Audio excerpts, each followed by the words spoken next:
Bonjour, bonjour. Salut, salut, salut. Bon bah en fait je sais pas du tout quoi dire en intro, c'est pas grave, on trouvera plus tard. Bienvenue sur cette nouvelle vidéo. Si vous avez cliqué ici, c'est que le sujet de la maternité vous intéresse. Donc je voulais vous faire un retour sincère et honnête sur ce que la maternité a vraiment changé en moi. Je vais vraiment vous donner mon ressenti un peu profond parce que c'est pas juste de dire oui ça change la vie, bien sûr, oui évidemment que tout le monde sait que l'enfant il faut s'en occuper, que ça prend du temps, qu'il y a plein de choses à penser, etc. Mais là, je voulais aller un petit peu plus en profondeur. Donc, si vous êtes sur le point d'avoir un enfant ou que vous envisagez d'en avoir un, voilà moi mon ressenti sur ces 2 premières années de maternité et ce que ça a changé dans ma vie perso et dans mes ressentis et dans mon cerveau même. Je vais aller plus loin, carrément dans mon cerveau. Donc déjà, moi, le truc, c'est que avant d'avoir des enfants, j'avais vraiment, comme je pense nous toutes, une vision précise de la maternité. Pour moi, c'était clairement... je vais pas dire une case à cocher parce que ce serait très réducteur, parce que j'ai toujours voulu des enfants, d'aussi longtemps que je me souvienne. Je pense que depuis que j'ai la vingtaine, je veux des enfants. Mais les enfants pour moi, ça faisait partie de la vie, c'était un accomplissement de plus, mais pas l'accomplissement d'une vie, quoi. Clairement, je pouvais être cette espèce de qui méprisait un peu les mères au foyer notamment. En fait, je comprenais pas que les mères que je croisais se définissaient en tant que mères. Du style les femmes qui vont se présenter en société en disant bah tout d'abord je suis maman de 3 enfants, et j'étais là oui c'est bon, tout le monde a des enfants, t'es pas obligé de mettre ça au premier plan, c'est pas que ça ta vie, etc. Voilà d'où on part quand même, hein. Donc pour moi, c'était clairement, je vais avoir une carrière, j'étais hyper ambitieuse, je faisais des études de droit, enfin voilà, j'étais vraiment à fond sur le travail, sur faut en chier, faut vraiment avoir un super boulot, un super train de vie, l'argent, l'argent, l'argent, l'argent, le confort matériel, tout ça, tout ça. Et je me disais, bah, de toute façon, je vais faire comme tout le monde, je vais avoir mon enfant, mes enfants, ils iront chez la nounou, à la crèche, à l'école, enfin, je vois pas où est le problème, voilà. Pour moi, c'était vraiment pas un sujet, en fait. C'est pas un sujet auquel j'ai réfléchi, c'était logique, voilà, j'allais avoir des enfants, ça allait être la continuité, j'allais finir mes études, j'allais acheter ma maison, j'allais faire mes enfants. Voilà, c'était vraiment, dans ma tête, c'était vraiment aussi simple que ça. Et en fait, j'ai eu un électrochoc pendant ma grossesse. Au 3e ou 4e mois, ouais c'est ça, je crois que j'avais fini mon premier trimestre. Dans ma ville, il y avait beaucoup d'attentes pour tout ce qui était crèche, nounou, etc. Mais dans beaucoup de villes, hein, je sais que c'est comme ça. Et en fait, on m'a dit, bah, par contre, pour avoir une place en crèche ou chez la nounou, il faut chercher dès maintenant. Donc bon, déjà, ça me paraissait un peu tôt, mais bon, voilà. Je venais juste de faire l'écho du premier trimestre, je crois, donc je sentais même pas encore mon bébé bouger, c'était vraiment trop bizarre. Bref, j'ai une copine qui me passe le numéro de sa nounou, qui elle avait pris pour son fils, qui était très bien, etc. Bon, ok. Je l'appelle, et là, en fait, je me retrouve à parler avec cette femme, qui avait l'air très bien, hein, pendant une vingtaine de minutes, où elle m'explique comment elle va s'occuper de mon enfant, hein, à l'époque, je sais même pas si c'est un garçon ou une fille, que je ne connais pas, que je ne sens même pas bouger, que je n'ai pas rencontré, voilà, je ne connais pas cet enfant. Et elle m'explique comment elle va s'occuper de mon enfant toute la semaine, voilà, en me disant ce qu'elle fait pas, etc. Machin et tout.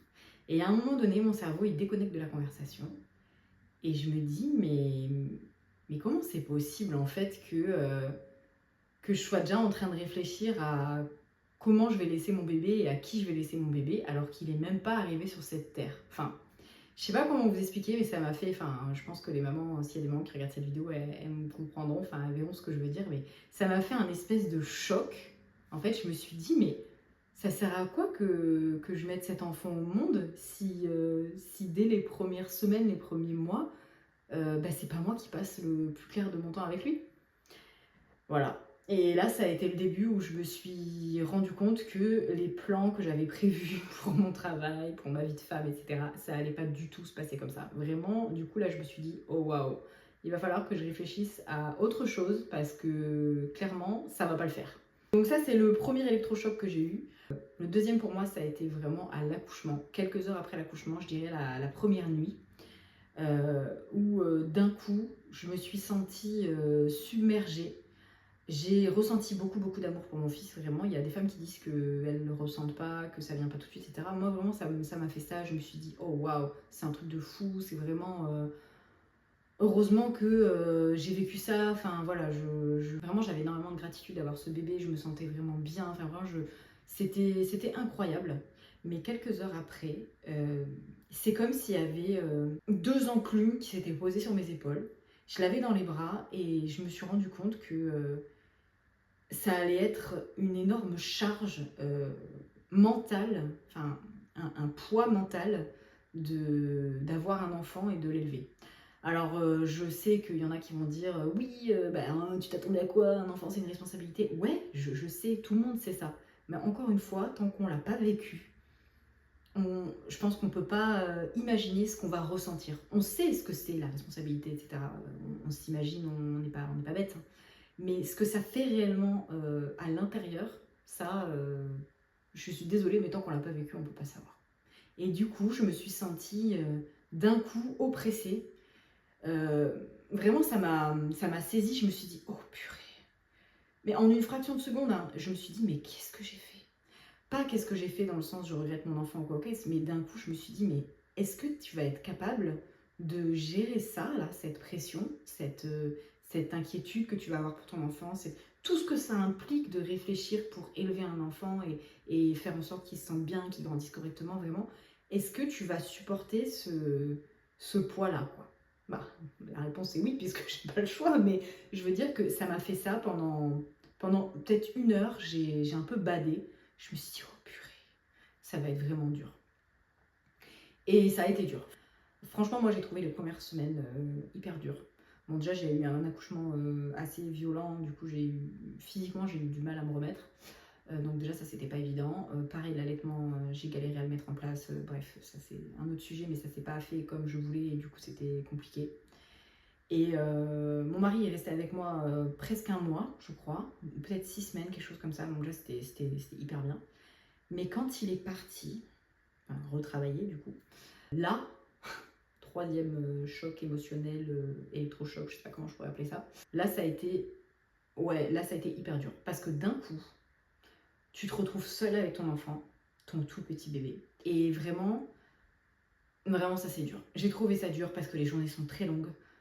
Tu ne comprends pas encore les besoins de ton bébé. T'es un peu... Tu galères. Toi, t'es pas remise physiquement. Vraiment, je galérais avec le sommeil, je galérais avec tout. Et j'étais là, mais purée, mais... En fait, je me suis dit, mais waouh, pourquoi est-ce que mes copines qui ont eu des enfants m'en ont pas parlé et tout, machin. Bon, maintenant, je comprends. Je me dis, en fait, même si on te parle d'un truc avant, t'écoutes à peine et tu dis, ah ouais, moi, ce sera pas pareil, alors que si, ce sera pareil. Et après, voilà, j'en ai parlé avec mes amis, etc., qui ont eu des enfants et qui m'ont dit, bah oui, on va ressentir la même chose, etc., etc. Et du coup, cette espèce de prise de conscience que j'avais eue pendant l'appel avec la nounou, que j'ai d'ailleurs jamais rappelé, et ben, elle s'est vraiment confirmée et ancrée dans mon cerveau. Et je me suis dit, mais je peux pas laisser ce bébé, je pourrais pas. Et c'est ça, en fait, la plus grosse transformation, je trouve, qui a eu lieu dans mon cerveau. C'est que j'ai complètement switché de vision de ma vie et de mon avenir sur le long terme. En fait, je me suis dit, mais là, en fait, il faut que je reprogramme tout. Mon cerveau, il a fait, ok, là, ton plan de départ, il va pas. Ça va pas, tu vas pas supporter. Donc, il faut qu'on change. Et ça, je trouve que ça a été le plus gros changement. Limite, j'ai l'impression d'avoir changé de personnalité. Vraiment.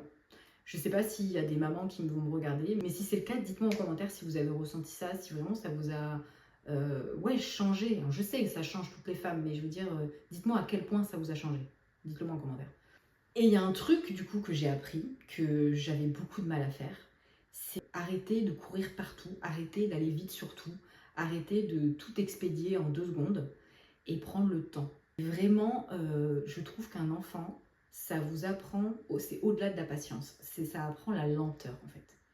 Et en étant lent en fait, on réapprend aussi à apprécier juste la vie basique quoi, juste les choses simples de la vie. Hein. Ça fait vraiment nier de dire ça. C'est vraiment ce que je pense. Avant, j'étais vraiment dans la performance tout le temps. Fallait tout le temps accomplir beaucoup de tâches pour que je me sente utile et pas grosse feignasse et tout. Et là, avec un enfant, j'ai été obligée de ralentir. Alors, c'était hyper dur au début. Hein. Vraiment, ça a été hyper dur parce que dans ma tête, je me disais, mais en fait, je fous rien. Qu'est-ce que je fais? Qu'est-ce que tu fais? T'élèves un enfant, tu nourris un enfant, tu fais grandir un enfant. Et franchement, les premiers mois, quand tu es une maman, ça te prend 100% de ton énergie, 100% de ton temps. Et en fait, c'est normal. Et je trouve que dans la société, on nous pousse trop vite à retourner travailler, vite, vite, vite. Mais pourquoi en fait? Notre rôle, enfin, notre rôle principal quand notre bébé est petit, c'est d'être avec lui. Enfin, moi, c'est ce que je pense profondément, hein. C'est vraiment pas du tout ce que je pensais avant, vraiment. Je me disais, mais ok, c'est bon, enfin, il ira chez la nounou ou à la crèche. Attention, je diabolise pas nounou et crèche, vous faites bien comme vous voulez. C'est mon avis, mon retour d'expérience perso. Et je trouve que du coup, pour moi, il est intéressant à donner parce que j'étais vraiment dans l'extrême opposé de ce que je suis maintenant. Donc voilà, maintenant je suis une mère au foyer. Oui, oui, celle que je méprisais un peu quand j'étais plus jeune et que je me disais que ces femmes-là manquaient d'ambition, et bah purée, maintenant que je vois le travail que c'est d'être une maman au foyer, d'élever son enfant, de s'impliquer vraiment dans l'éducation de son enfant, dans l'évolution de son enfant, bah, je trouve ça plus dur que mes études de droit et tous les boulots que j'ai pu faire qui étaient très axés productivité et argent. Alors je ne dis pas que ce côté ambitieux il est parti parce que j'aimerais toujours avoir un bon train de vie, gagner bien ma vie, etc. Mais j'ai accepté que c'était pas ma priorité pour ces prochaines années. Parce que ma priorité fondamentale maintenant, c'est de passer un maximum de temps avec mon enfant. Voilà. Et heureusement, avec mon mari, on était d'accord. Parce que je sais que c'est pas le cas dans tous les couples et que c'est pas forcément quelque chose auquel on réfléchit avant parce qu'on ne sait pas comment on va être après aussi, c'est ça aussi. Donc on a réussi à se mettre d'accord et à fonctionner en équipe. Et donc voilà, on a été d'accord pour se dire que le plus important pour nous, c'était que notre enfant, il reste le maximum de temps avec un de ses deux parents. Et en l'occurrence, ben, c'est tombé sur moi. Voilà. Donc vraiment, c'est pour moi, le changement, il a été radical. Alors je suis pas une autre personne, mais je suis une autre version. Ça c'est vrai, c'est vraiment vrai. Et je me surprends à dire ces mots parce que vraiment, encore une fois, clairement, moi, c'était pas quelque chose qui me paraissait être une montagne d'avoir un enfant et de l'élever. Voilà, je pensais vraiment pas que ça me changerait autant, mais aujourd'hui, je suis apaisée. Et ça, c'est vraiment un mot que j'aurais pas eu à la bouche il y a quelques années. Donc n'hésitez pas à laisser vos impressions en commentaire. Si vous n'êtes pas encore maman, dites-moi comment vous voyez les choses. Si vous êtes jeune maman, ben, dites-moi aussi si ça vous a fait aussi une transformation comme ça, une évolution, une mutation, je dirais même, comme ça. Ou si pas du tout, c'était exactement comme vous aviez prévu.